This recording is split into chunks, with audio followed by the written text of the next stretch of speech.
तो आदाब, नमस्कार, गुड इवनिंग, सत श्री अकाल। एक बार फिर आप तमाम लोगों का स्वागत है क्राइम तक की कहानी के इस एपिसोड में। उम्मीद है पूरी फैमिली अच्छी होगी।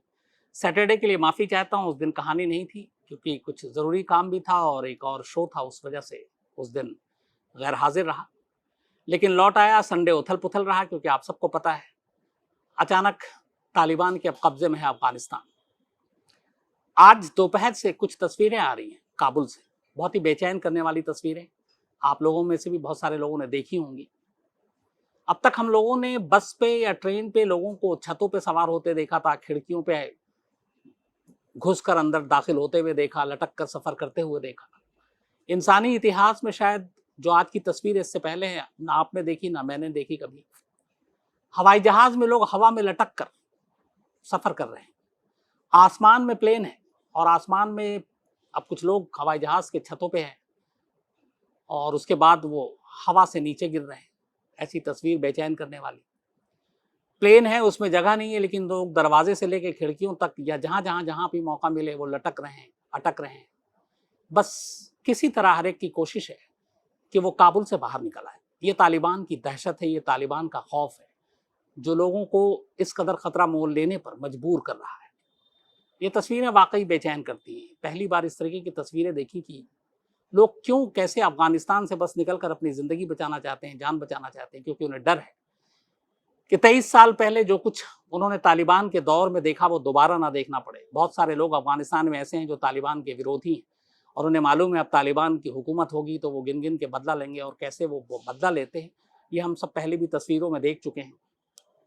शरिया कानून और इस्लामी कानून के नाम पर जिस तरीके से लोगों का सरकलम किया जाता है, संसार किया जाता है, चौराहों पे फांसी दी जाती है, ये सारी तस्वीरें आज भी मौजूद हैं। आप कहीं पे भी इसको सोशल मीडिया पे देख सकते हैं।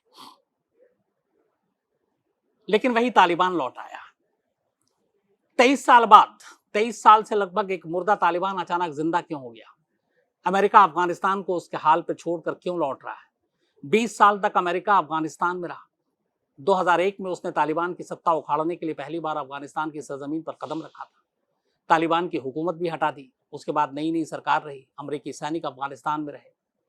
इस दौरान में सैकड़ों अमेरिकी सैनिक भी मारे गए। अफगानिस्तान के 75,000 से ज्यादा सोल्जर्स मारे गए। कई लाख करोड़ रुपए अमेरिका ने खर्च किए अफगानिस्तान में, अफगानी सैनिकों को ट्रेनिंग देने के लिए, अपना बेस बनाने के लिए, एयरबेस बनाने के लिए। और उसके बाद अब अचानक अमेरिका कहता है कि मैं जा रहा हूं, आप लोग अपने हाल पे रहो। जो बाइडेन का कुछ वक्त पहले एक स्टेटमेंट आया था कि ऐसा भी नहीं है कि काबुल पर तालिबान इतनी जल्दी कब्जा कर लेगा, अफगानी फौज काफी ट्रेंड है। लेकिन मुश्किल से 10 दिन लगे। पिछले 10 दिनों में अफगानिस्तान की 1/3 इलाकों पर तालिबान ने कब्जा किया और कल काबुल की दहलीज तक जा पहुंचा। हालांकि इस बार और 98 में एक फर्क है कि खून खराबा नहीं हुआ। यूं ही जो अफगानिस्तान के प्रेसिडेंट मिस्टर गनी, वो अफगानिस्तान के लोगों को उनके हाल पर छोड़कर चुपचाप खामोशी से देश छोड़कर भाग गए, क्योंकि उन्हें भी अपनी जान प्यारी थी। अब अफगानिस्तान तालिबान के रहमो करम पर है। डर इस बात का है कि 98 से लेकर 2001 तक तालिबान ने जो कुछ किया अफगानिस्तान में, कहीं वो दोहराया ना जाए। जिस तरीके से लड़कियों को, औरतों को लेकर उनके कानून, जो शरिया कानून के नाम पर कि 6ठी क्लास के बाद लड़कियां स्कूल नहीं जाएंगी, मेल डॉक्टरों से महिलाएं इलाज नहीं कराएंगी, जो शरिया कानून को नहीं मानेगा उसको सजा दी जाएगी, सर कलम किए जाएंगे। तो जंगल राज जैसा पूरा माहौल कहीं ऐसा ना हो कि दोबारा आ जाए, ऐसी बात को लेकर डर है। और यही डर दिखाता है जो आज सुबह से काबुल एयरपोर्ट के ऊपर हजारों लोगों की भीड़ है जो अफगानी है, बेचारे वहां से निकलना चाहते हैं, जान बचाना चाहते हैं। लेकिन आज की कहानी जो मैं आपको सुनाने जा रहा हूं, वो तालिब से तालिबान बनने की कहानी है, अमेरिका की नाकामी की कहानी है। ये सब कुछ कैसे हुआ, क्यों हुआ, अफगानिस्तान ऐसा क्यों हुआ, इन सारी कहानी को जानने के लिए हमें करीब 101 साल, बल्कि 102 साल पहले लौटना पड़ेगा। अफगानिस्तान का इतिहास बहुत पुराना रहा है, लेकिन मैं बहुत पुराने इतिहास से नहीं जाऊंगा। मैं वहां से शुरू करूंगा जहां से इन चीजों की शुरुआत होती है। 1919 में अंग्रेजों ने अफगानिस्तान को आजाद कर दिया। अफगानिस्तान से उन्हें कोई बहुत ज्यादा फायदा भी नहीं था जैसे हिंदुस्तान से था। पथरीली पहाड़ी जमीन, अलग अलग कबीले के लोग, बड़े खुद मुख्तार और लड़ाई में माहिर, खासतौर पर गुरिल्ला वॉर में। तो अफगानिस्तान से अंग्रेज चले गए, अफगानिस्तान के लोगों को उनके हाल पर छोड़कर। अंग्रेजों के जाने के बाद अफगानिस्तान में राजशाही परिवार की शुरुआत होती है और शाह परिवार वहां पे हुकूमत करता है, राज करता है। ये करीब 54 साल तक हुकूमत करते हैं, 1919 से लेकर 1973 तक। आखिरी राजा जो शाह परिवार के थे राजशाही में अफगानिस्तान के, वो थे मोहम्मद जहीर शाह। मोहम्मद जहीर शाह आखिरी इस वंशज के राजा थे अफगानिस्तान के, जिनकी गद्दी 1919 में शुरू हुई। 1973 की बात है, मोहम्मद जहीर शाह बीमार पड़ गए, तबीयत ज्यादा खराब हुई, अफगानिस्तान में इलाज हो नहीं सकता था। तो कुछ लोगों ने उन्हें सुझाव दिया और कहा कि इटली में एक डॉक्टर हैं, आप उनसे इलाज कराएं। तो मोहम्मद जहीर शाह इटली पहुंच जाते हैं इलाज कराने। उस वक्त उनके सेनापति थे दाऊद खान। जब जहीर शाह इटली पहुंचते हैं, दाऊद खान के मन में लालच आ जाती है, उन्हें लगता है राजा है नहीं, मौका अच्छा है, और वो तख्ता पलट कर देता है जहीर शाह का। अच्छा, उस वक्त तक 73 साल एक लंबा अरसा होता है, शाही परिवार का राज चल रहा था, लोग भी अब जागरूक हो रहे थे, दुनिया में देख रहे थे डेमोक्रेसी आ रही है। अफगानिस्तान के लोगों को भी चाहिए था, वो भी चाहते थे कि वहां भी डेमोक्रेसी हो, आज़ादी हो, बोलने की, सुनने की, कहने की, अपने तरीके से जीने की। तो इन चीज़ों का फायदा उठाया जहीर शाह के सेनापति दाऊद खान ने। उसने जब वो इटली गए तो 73 में तख्ता पलट करके और अपने आप को अफगानिस्तान का प्राइम मिनिस्टर डिक्लेयर कर दिया और लोगों से ये वादा किया कि बहुत हुआ शाही परिवार, अब यहाँ पे एक नया कॉन्स्टिट्यूशन आएगा, एक नया संविधान आएगा जिसमें लोगों को पूरी आज़ादी होगी अपनी बात रखने की, कहने की, अपने तरीके से जीने की, अपने मनपसंद के कपड़े पहनने की। लोगों को भी अच्छा लगा, उन्हें लगा कि चलो राजशाही से निजात मिली, अब एक डेमोक्रेसी टाइप की चीज आ रही है और अफगानिस्तान में पहला प्राइम मिनिस्टर आया है। तो दाऊद खान प्राइम मिनिस्टर बन गए। उन्होंने कहा कि अब मैं नया कॉन्स्टिट्यूशन लाएंगे। 73 से 77 हो गए, 4 साल तक दाऊद खान प्राइम मिनिस्टर बने रहे, कुछ नहीं किया। 77 में जब लोगों का विरोध शुरू हुआ तो उन्होंने कहा ठीक है, उन्होंने कॉन्स्टिट्यूशन लाया और उसके नाम पे अफगान के लोगों को बेवकूफ बनाया। कॉन्स्टिट्यूशन ये था कि सिंगल पार्टी फार्मूला, मतलब अफगानिस्तान में एक ही पार्टी होगी, वही चुनाव लड़ेगी, वही सत्ता में रहेगी, और उस पार्टी के मुखिया खुद दाऊद खान, ताकि वो जब तक जिए प्राइम मिनिस्टर रहे, अफगानिस्तान पे हुकूमत करें। तो जब ये कॉन्स्टिट्यूशन लाया उन्होंने, कॉन्स्टिट्यूशन के नाम पे लोगों से ये धोखा किया, तो अफगान के लोग गुस्सा हो गए। उन्होंने कहा ये तो हमें बेवकूफ बनाया, राजशाही से तो हमें छुटकारा दिलाया, लेकिन अब खुद एक डिक्टेटर की तरह काम कर रहा है, यहाँ पे बाकी पार्टी को चुनाव लड़ने का अधिकार नहीं, यही सब कुछ रहेगा। तब 1977 में जब ये कॉन्स्टिट्यूशन आया तो 1978 में अफगान के लोगों ने इसके खिलाफ जगह जगह धरना प्रदर्शन शुरू किया और एक तरह से एक रेवोल्यूशन लाया, एक क्रांति। उसको नाम दिया गया था शोर रेवोल्यूशन, शोर क्रांति। और इस क्रांति के अगवा थे, जो लीड कर रहे थे अफगानिस्तान में, उनका नाम था नूर मोहम्मद तारिकी। नूर मोहम्मद एक यंग लीडर और वो भी डेमोक्रेसी चाहते, तो उन्होंने इस रेवोल्यूशन का एक तरह से उसको लीड किया।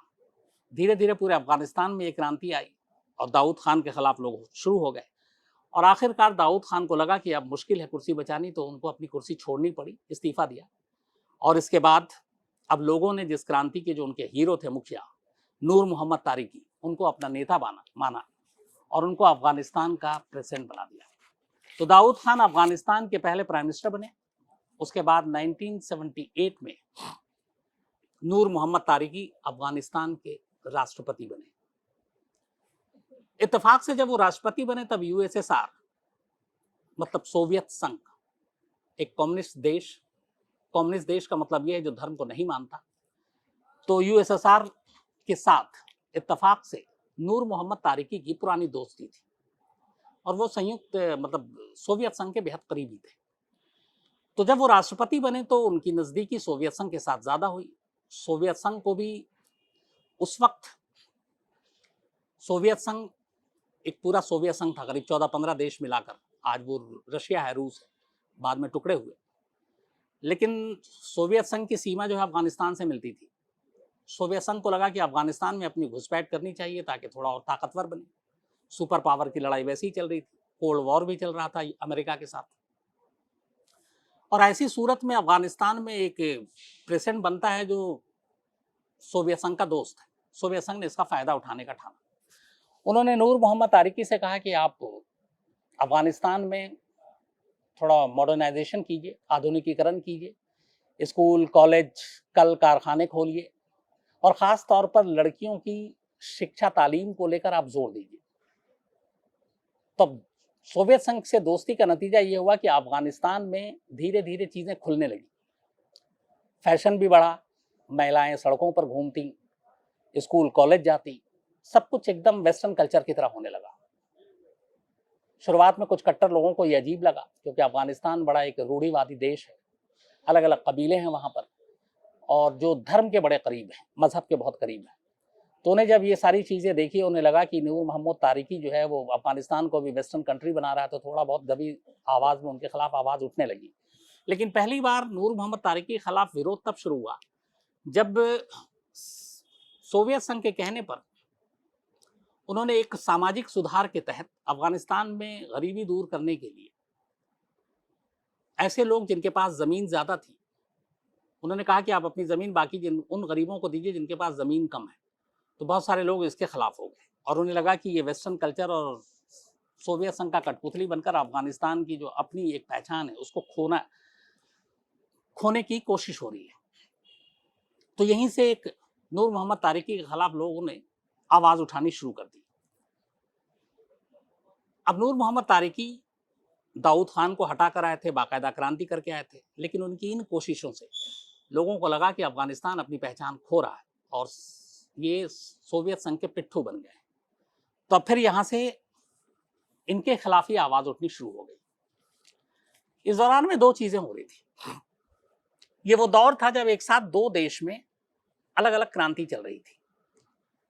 यहाँ पे हुआ कि जब सोवियत संघ के कहने पर नूर मोहम्मद तारिकी ने वेस्टर्न कल्चर और सारी चीज़ों के लिए दरवाजे खोल दिए अफगानिस्तान में, उसी वक्त ईरान में भी एक आधुनिकीकरण की मुहिम चल रही थी और वहाँ पे अमेरिका हावी था। ईरान में नई नई चीज़ें वेस्टर्न कल्चर के करीब ले जाना, और वहाँ पे भी जो कट्टर इस्लामिक लोग थे वो एक रेवोल्यूशन कर रहे थे। इधर सोवियत संघ अफगानिस्तान में कर रहा था, तो एक तरफ अमेरिका ईरान में इन्वॉल्व, इधर सोवियत संघ अफगानिस्तान में, और दोनों सुपर पावर और दोनों के बीच में कोल्ड वॉर भी चल रहा है। अफगानिस्तान में सोवियत संघ के बढ़ते दबदबे को देखते हुए अमेरिका ने फैसला किया कि वो भी अफगानिस्तान में घुसपैठ करेगा, पर कैसे करे। उसने पता किया कि यहाँ पे लोग, कुछ कट्टर लोग हैं जो खुली सभ्यता, खुली सोच के खिलाफ हैं, रूढ़िवादी है, और वो इस्लाम के नाम पर इन चीज़ों को बर्दाश्त नहीं करेंगे, और अमेरिका को यही जगह मिल गई। उसने क्या किया कि नूर मोहम्मद तारिकी के एक फॉरेन मिनिस्टर थे, वो प्रेसिडेंट थे, हफीजुद्दीन अमीन। CIA ने हफीजुद्दीन अमीन को घेरना शुरू किया और कहा कि आप ताकतवर हैं, आपके लोगों के तक आपकी बातें पहुंचती हैं, आप जो लोग गुस्सा हो रहे हैं सोवियत संघ को लेकर और इस बदलाव को लेकर, आप इसको लीड कीजिए, अमेरिका आपकी मदद करेगा। हफीजुद्दीन अमीन विदेश मंत्री ने कहा, मैं कैसे लीड करूं? उन्होंने कहा कि आप कबीलाई लोगों को, यहाँ के स्टूडेंट्स विंग को भड़काइए कि ये तो इस्लाम के खिलाफ है, और उनको आप जिहाद करने पे मजबूर कीजिए, मतलब मुजाहिदीन बनाइए। मुजाहिदीन का मतलब होता है धर्म के लिए लड़ी जाने वाली लड़ाई। तो CIA ने अफगानिस्तान के उस वक्त के फॉरेन मिनिस्टर हफीजुद्दीन अमीन को अपने साथ मिला लिया। हफीजुद्दीन अमीन ने कहा ठीक है। उसके बाद उन्होंने कट्टर जितने कबीलाई लोग थे उनको भड़काना शुरू किया कि ये जो अपना प्रेसिडेंट है ये तो अफगानिस्तान को वेस्टर्न कंट्री बना रहा है, औरतों की आज़ादी के लिए कर रहा है, उनके कपड़े, ये वो सारी चीज़ें इस्लाम के खिलाफ हैं, शरिया के खिलाफ है। धीरे धीरे लोगों में भी ये बात, वैसे गुस्से में थे, और आने लगी। अब अमेरिका ने जब देखा ज़मीन तैयार है, उसने पाकिस्तान को अपने साथ मिलाया। पाकिस्तान से कहा कि आप इन मुजाहिदीनों को ट्रेनिंग दो, मैं दूंगा पैसे, मैं दूंगा हथियार। अब जितने भी कबीलाई मुजाहिदीन थे अलग अलग इलाकों के, उनको पाकिस्तान बुलाया जाने लगा और ट्रेनिंग दी जाने लगी, और वो ट्रेनिंग लेते, वापस आते और फिर रूसी फौज जो सोवियत संघ की थी और उन सब के खिलाफ लड़ाई लड़ने लगते। लेकिन अभी तक भी फिर भी सब कुछ ठीक ठाक चल रहा था। लेकिन फिर धीरे धीरे मुजाहिदीनों के आने के बाद मामला बिगड़ने लगा, और अब नूर मोहम्मद तारिकी के लिए अपनी सरकार बचाना मुश्किल हो गया। ऐसी सिचुएशन में उन्होंने यूएसएसआर का दौरा किया, अपने आका यानी कि सोवियत संघ का। अच्छा, इस दौरान में जब मुजाहिदीन की आवाज उठने लगी और ये हुआ कि इस्लाम के नाम पे इस्लाम को बचाना है, अफगानिस्तान को पश्चिमी सभ्यता से बचाना है, तो पाकिस्तान और मुजाहिदीन तो मदद कर रहे थे, कुछ इस्लामिक मुल्क भी अमेरिका के इस लपेटे में आ गए और उनमें एक सऊदी अरब था। अमेरिका ने सऊदी अरब से कहा कि देखो वहाँ सोवियत संघ अपनी दखल दे रहा है और अफगानिस्तान को बर्बाद कर रहा है, वहाँ पे इस्लामिक कल्चर को ख़त्म कर रहा है, तो आप हमारी मदद करो। सोवियत संघ ने कहा हम मदद करते हैं। सोवियत संघ ने भी अपने कुछ लोगों को अफगानिस्तान भेजा कि जाओ और सोवियत संघ की ताकत को कम करो। बहुत सारे लोग गए। जानते हैं उनमें से एक नाम कौन था जो सऊदी अरब ने खुद भेजा था और अमेरिका से बात करके अफगानिस्तान? वो था ओसामा बिन लादेन, जो बाद में अमेरिका के लिए ही सरदर्द बन गया। लेकिन ओसामा बिन लादेन को अमेरिका की मर्जी और सऊदी अरब की हामी के बाद अफगानिस्तान भेजा गया था। इसी दौरान में अब मुजाहिदीन आपस में सब एकजुट हो रहे हैं, अलग अलग कबीले के रूप में लड़ रहे हैं सोवियत और नूर मोहम्मद तारिकी की सरकार के खिलाफ। तो फिर यह हुआ कि स्टूडेंट्स सबसे ज्यादा मजबूत होते हैं, आप स्टूडेंट्स को ज्यादा भड़काओ, तो बहुत सारे स्टूडेंट्स विंग आए। उनमें से एक स्टूडेंट्स का नेता था जो सबसे ज्यादा सोवियत संघ और तारिकी सरकार के खिलाफ आगे आगे था। जब कहा गया कि आप छात्रों स्टूडेंट्स को इस मूवमेंट से जोड़ो, तो अफगानिस्तान में उर्दू में बल्कि अरबी में स्टूडेंट्स यानी छात्रों को तालिब कहते हैं, TALIB, तालिब उर्दू का शब्द है। तालिब का मतलब होता है स्टूडेंट, छात्र। तो कहा गया कि आप सारे तालिबों को जोड़ो, जितने तालिब हैं वो भी इस मूवमेंट में जोड़ें। उन्हीं में से एक तालिब था जिसका नाम था उमर। उमर भी इस मुहिम से जुड़ गया। तारिकी और सोवियत संघ के खिलाफ लड़ाई चलती रही। इस दौरान में अफगानिस्तान में हालात बिगड़ते रहे। आखिर में नूर मोहम्मद तारिकी को अपनी सरकार बचाने के लिए सोवियत संघ जानी पड़ी। वहां के नेताओं से मिले, उन्होंने हालात बताए। सोवियत संघ ने कहा कि हाँ, इस वक्त हालात गर्म है, अमेरिका भी इसमें अब घुस चुका है, आप एक काम करो, आप ये जो थोड़े दिन के लिए मॉडर्नाइजेशन वाली जो बात है, इन सारी चीज़ों कामों को रोक दो, महिलाओं के पर्दा और इन चीज़ों पे ही रहने दो, उनको वेस्टर्न कपड़े और ये सारी चीज़ों की आज़ादी वाली बात अभी आप साइड कर दो। साथ में लेकिन सही सोवियत संघ ने एक और बात कही।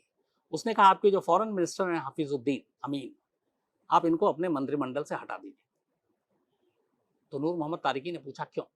तो उन्होंने कहा इसलिए कि अमेरिका जो घुसपैठ कर रहा है अफगानिस्तान में, उसकी सबसे बड़ी कड़ी आपका फॉरेन मिनिस्टर है, क्योंकि वो CIA के लिए काम करता है। जब नूर मोहम्मद तारिकी प्रेसिडेंट ऑफ अफगानिस्तान को ये बात पता चली तो उन्होंने कहा ठीक है, मैं अफगानिस्तान काबुल लौटूंगा और काबुल लौटते उनको हटा दूंगा। लेकिन इत्तेफाक से ये बातचीत CIA तक पहुंची और CIA ने हफीजुद्दीन अमीन को ये बात पहले ही बता दी कि प्रेसिडेंट अफगानिस्तान लौटेंगे और तुमको हटा देंगे।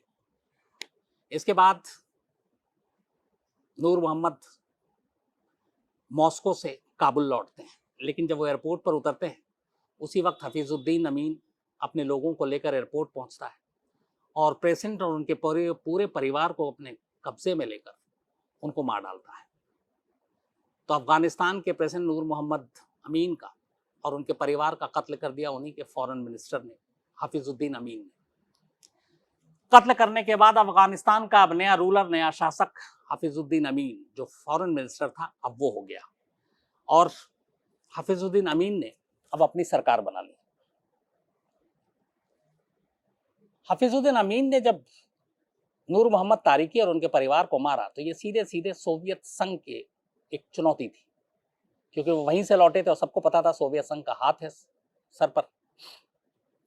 यहां पे सोवियत संघ भड़क गया और इसके बाद ही सोवियत संघ ने 25 दिसंबर 1979 नूर मोहम्मद तारिकी के कत्ल के कुछ दिन बाद ही अफगानिस्तान पर पहली बार हमला कर दिया अपनी फौज के जरिए, जमीनी फौज, थल सेना, क्योंकि उसे लगा कि ये सीधे सीधे सोवियत संघ को चैलेंज था। हमला कर दिया। उसके बाद काबुल पहुंचती है सोवियत सेना की उनकी सेना और हफीजुद्दीन अमीन को वो सैनिक मार डालते थे। मारने के बाद अब उनकी सरकार गिर गई। अब सोवियत संघ की अपनी कठपुतली सरकार उसका राज हो गया अफगानिस्तान पर। अब वो वहां राज कर रहे हैं। अब इधर सोवियत संघ के हमला करते ही अमेरिका को मौका मिल गया। अमेरिका ने इस्लामिक देशों को, पाकिस्तान को, इन सबको अपने साथ मिलाया, कहा कि ये सीधे सीधे हमला है और ये धर्म के खिलाफ है, इस्लाम के खिलाफ है वहां पे, क्योंकि सोवियत संघ इस देश को जो है पश्चिमी सभ्यता और उसमें डुबोना चाहता है।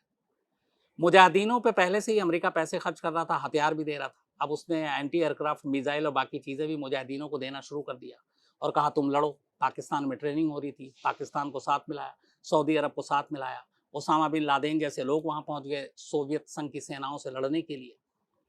अब ये सारे मिलकर लड़ रहे हैं। सोवियत सेना के लिए मुश्किल ये आ गई कि उसने फौज तो भेज दिया, लेकिन अफगानिस्तान की जो भौगोलिक पूरी स्थिति है वो उनके हिसाब से ठीक नहीं थी। पहाड़ी पथरीली जमीन, ये इलाका, जगह जगह पहाड़ियों पे वहां पे गुरिल्ला वॉर जिसमें अफगानी माहिर, मुजाहिदीन माहिर, तो उनकी फौज के लिए बड़ी परेशानियां खड़ी हो गई। उन्हें लगा कि बहुत ज्यादा दिन तक यहाँ सर्वाइव नहीं कर पाएंगे। एयरफोर्स भी बहुत मदद नहीं कर पाई क्योंकि ऐसे ऐसे जगह पे थे जहां पे उनको लैंड करना, उतरना और फिर दुश्मनों का सामना करना मुश्किल था। अमेरिका से वैसे ही मुजाहिदीनों को एंटी एयरक्राफ्ट मिसाइल मिल चुके, जिसकी वजह से कई सोवियत संघ के प्लेन को भी, जो फाइटर थे, उनको मार गिराया। तो कुल मिलाकर सोवियत संघ ने जिस सोच के साथ अपनी सेना भेजी वो उल्टी पड़ गई और उसे भारी नुकसान हो रहा था माली तौर पर भी। तो आखिरकार करीब 10 साल तक छिटपुट और इस तरह की लड़ाई चलती रही। 10 साल बाद 15 फेब 1989 सोवियत संघ ने फैसला किया कि अफगानियों को उनके हाल पे छोड़ो और यहां से निकल लो, इस झमेले में मत पड़ना। और फिर 15 फरवरी 1989 को सोवियत संघ की सेना अफगानिस्तान को छोड़कर वापस लौट आती है। अब लौट आई, ये अमेरिका के लिए बड़ी जीत थी, मुजाहिदीनों के लिए बड़ी जीत थी, पाकिस्तान के लिए बड़ी जीत थी, सऊदी अरब के लिए बड़ी जीत थी, ओसामा बिन लादेन के लिए बड़ी जीत थी। लेकिन यहीं से कहानी अब पलट गई। अब दुश्मन जो था वो लौट चुका है। अफगानिस्तान में अब कोई दुश्मन बचा नहीं। उसके लौटने के बाद अब कठपुतली सरकार है, अमेरिका की चल रही है, पाकिस्तान की चल रही है, मुजाहिदीनों की चल रही है। लेकिन अब यहाँ हुआ है कि मुजाहिदीन आपस में लड़ पड़े। अफगानिस्तान में सारे अलग अलग कबीले और हर कबीले की अपनी नियम, अपने कानून, अपनी ताकत, अपनी कमजोरियां हैं। तो बहुत सारे कबीले हैं। तो अब लड़ने के लिए दुश्मन देश तो बचा नहीं, सोवियत संघ की सेना रही नहीं, तो वो क्या करें। तब इन लोगों ने कहा कि काबुल पर अपनी हुकूमत करने के लिए हम आगे आते हैं। अब उसके लिए एक साथ राय बन नहीं रही, तो कबीले आपस में लड़ पड़े कि ज्यादा ताकतवर कौन। धीरे धीरे एक दूसरे से ही अब कबीले वाले आपस में लड़ने लगे। अब यहाँ पहली बार अमेरिका को मुश्किल हुई क्योंकि हथियार पैसे उसी ने दिए, लेकिन जो हथियार पैसे दिए उसी हथियार से एक दूसरे से सब लड़ रहे। पर ये लड़ाई चलती रही। 89 में गई सोवियत संघ की सेना और उसके बाद अगले करीब 9 साल तक ये आपस में कबीले लड़ते रहे। काबुल की गद्दी पर कठपुतली सरकार रही जिसमें नजीबुल्ला भी थे, जिनको बाद में फांसी पर लटका दिया। लेकिन इस लड़ाई में फिर धीरे धीरे अफगानिस्तान में एक तरह से एक गृह युद्ध छिड़ गया। कबीलों की आपस की लड़ाई में आम लोग परेशान हो गए। जान जो है बिल्कुल हर एक की कब कहाँ पे चली जाए किसी को कोई गारंटी नहीं। इकोनॉमी भी बर्बाद हो रही थी। लेकिन इधर सारे मुजाहिदीन आपस में लड़ रहे। बट धीरे धीरे इस गृह युद्ध की लड़ाई में तमाम अलग अलग कबीले के जो मुजाहिदीन थे, उसमें जो सबसे ताकतवर बन के उभरा वो स्टूडेंट्स विंग था। यानी कि वहां के छात्रों का वो दल जो तैयार हुआ था सोवियत संघ से लड़ने के लिए, मतलब के तालिब यानी कि स्टूडेंट्स। और इनमें तालिब, अब क्या हुआ कि धीरे धीरे सारे कबीले के लोग हारने लगे और तालिब यानी स्टूडेंट्स ये विजयी होकर आगे आगे आने लगे।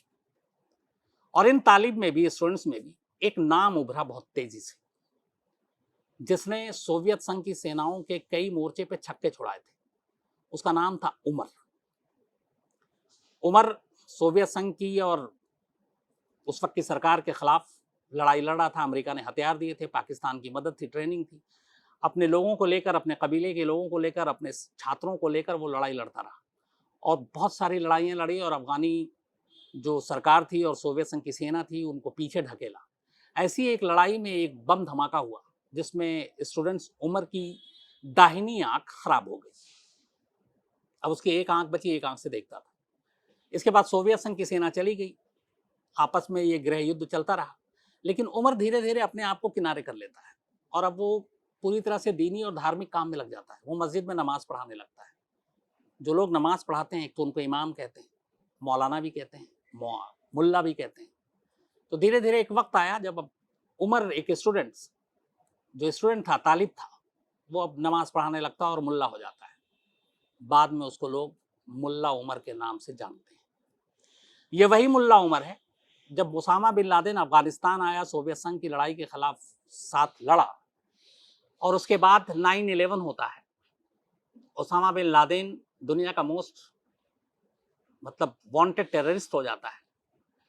तब मुल्ला उमर ने अफगानिस्तान में ओसामा बिन लादेन को पनाह दी अमेरिकी फौजियों से, और 1998 में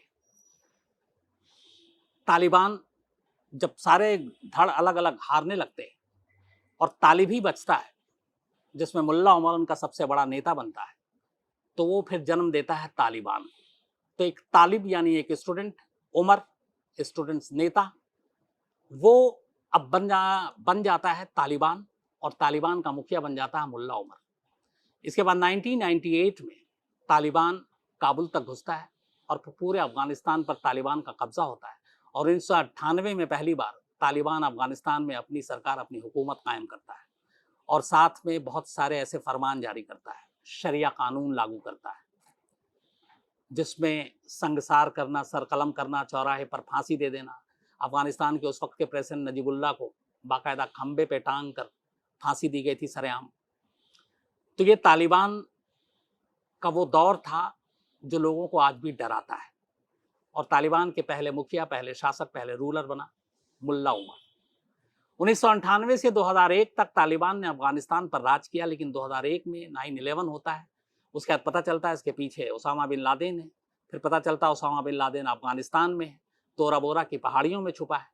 तब अफगानिस्तानी सैनिक पहली बार ओसामा बिन लादेन को उसके किए की सज़ा देने के लिए, और चूंकि तालिबान उसका ढाल बना हुआ था, 2001 में अमेरिका अपनी फौज को अफगानिस्तान भेजने का फैसला करता है, और 2001 में अमेरिकी सैनिक अफगानिस्तान पहुंचते हैं।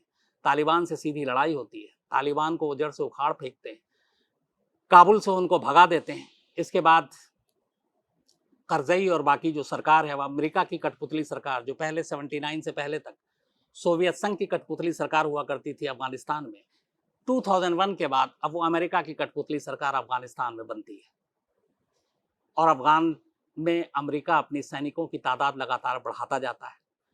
धीरे धीरे वो मुहिम चलाता है, क्योंकि उसे ओसामा बिन लादेन चाहिए। हालांकि ओसामा बिन लादेन मिलता है, लेकिन अफगानिस्तान में नहीं बल्कि पाकिस्तान के एबटाबाद में, और इस दौरान में फिर मुल्ला उमर भी गायब हो जाता है। लेकिन बाद में मुल्ला उमर गिरफ्तार होता है, पाकिस्तान की जेल में रखा जाता है। फिर 2013 में उसे बाद में रिहा कर दिया जाता है, क्योंकि फिर डायलॉग के लिए, पीस के लिए जब जब तालिबान सर उठाता उन्हें लगता है कि मुल्ला उमर की ज़रूरत है। मुल्ला उमर बीच में एक बयान भी देता है कि अमेरिका के साथ समझौते की बातचीत करना चाहिए, अफगानिस्तान के लिए बेहतर है। लेकिन 2013 में मुल्ला उमर की मौत हो जाती है। अमेरिका ने मुल्ला उमर की गिरफ्तारी पर एक वक्त में $1 करोड़ इनाम रखा था, $1 करोड़। 2013 में मुल्ला उमर की मौत हो जाती है, लेकिन तालिबान तब भी जिंदा होता है, लेकिन कमजोर रहता है।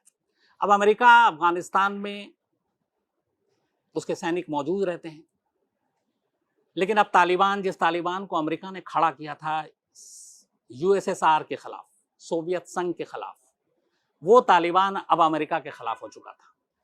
जिस हथियारों से तालिबान ने ट्रेनिंग ली अमेरिका के दिए हुए, उन्हीं हथियारों का इस्तेमाल अब वो अमेरिका के खिलाफ, अमेरिकी सैनिक के खिलाफ कर रहा था। करीब 2,500 से ज़्यादा अमेरिकी सैनिक अफगानिस्तान में मारे गए पिछले 20 सालों में।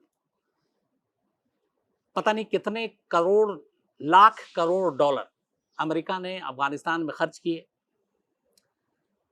उसके अलावा उनकी ट्रेनिंग दी, करीब 3.5 लाख अफगानी सैनिकों की फौज बनाई, एयरफोर्स उनका मजबूत किया। 20 साल अमेरिका वहां रही, लेकिन ओसामा बिन लादेन की मौत के बाद, चूंकि उनका मेन मकसद था ओसामा से बदला लेना, ओसामा मर चुका था, अफगानिस्तान में अब उनकी कोई दिलचस्पी बची नहीं, खर्च बहुत ज़्यादा था। तो फिर ट्रंप के कार्यकाल से ही ये शुरू हो गया कि अफगानिस्तान से अब सैनिकों को बुलाया जाए, और फिर ट्रंप ने कह दिया कि हम ये मई इसी 2021 में सबको वापस बुला लेंगे। जो बाइडन साहब आ जाते हैं, ट्रंप हार जाते हैं। जो बाइडन साहब कहते हैं कि हम अब सितंबर में बुलाएंगे, और आखिरी खेप जो आएगी वो 11 सितंबर को आएगी, 9/11 के ठीक 20 साल पूरे होंगे। तो जैसे ही अमेरिका ऐलान करता है कि अफगानिस्तान से अब उसके सैनिक वापस आ रहे हैं, और फिर वापस होने भी लगते हैं, मुश्किल से 3-4 हज़ार बचे थे, तालिबान को फिर से ऑक्सीजन मिल जाता है। तालिबान कहता है कि अब अमेरिका जा रहा है, अमेरिकी सैनिक रहेंगे नहीं, मैदान खाली है। अफगानी फ़ौज की ताकत उन्हें पता थी। उन्होंने कहा कि अब हमारे लिए रास्ता आसान है। और उसके बाद अचानक 20 साल से सोया तालिबान 2021 की शुरुआत में अचानक जाग उठता है। धीरे धीरे करके वो अफगानिस्तान के हर इलाके पे कब्जा शुरू कर देते हैं, लेकिन 1998 के अगर मुकाबले इस बार खून खराबा ज़्यादा नहीं होता, क्योंकि वो जिन जिन इलाकों में जाते हैं अफगानी सैनिक अपने आप हथियार डाल देते हैं। ज़्यादातर इलाके के गवर्नर अपने आप हथियार डाल देते हैं, कहते हैं खून खराबा ना हो, आप आ जाइए। काबुल में भी यही हुआ कल संडे को, कि जैसे ही तालिबान काबुल के दरवाजे तक पहुंचे, पता चल गया कि वो आ चुके हैं। और काबुल सबसे बड़ा शहर है अफगानिस्तान का, करीब 3.25 करोड़ की टोटल अफगानिस्तान की आबादी है, जिसमें से करीब 50 लाख की आबादी अकेले काबुल की है, 3.25 करोड़ में। तो अगर तालिबान वहां घुसती और दोनों तरफ से अफगानी फौज और तालिबान के बीच में झड़प होती, तो आम लोग मारे जाते, क्योंकि बहुत घनी आबादी वाला ये शहर है काबुल। तो खून खराबा बहुत होता, हो सकता था हजारों लाखों लोगों की जान जाए। तो अफगानिस्तान सरकार ने फैसला किया कि वो लड़ाई नहीं लड़ेंगे, तालिबान के लिए अपना रास्ता खोल देंगे। उन्होंने कहा आप आ जाइए, बातचीत कीजिए, सरकार बनानी है सरकार बनाइए। और फिर शाम होते होते अफगानिस्तान के प्रेसिडेंट मिस्टर गनी एक प्लेन पकड़ते हैं और उड़कर चले जाते हैं। शायद वो तजाकिस्तान, उनके जाने की खबर एग्जैक्ट मुझे भी पता नहीं, लेकिन वो एक तरह से पूरा सत्ता तालिबान के हवाले करके अफगान के लोगों को उनके हालात पर छोड़कर चले जाते हैं। और इस तरीके से तालिबान 21 साल बाद वापस काबुल पर कब्जा कर लेता है, और काबुल के साथ अब पूरा अफगानिस्तान तालिबान के हवाले है। अब तालिबान की नई हुकूमत होगी, नई सरकार होगी।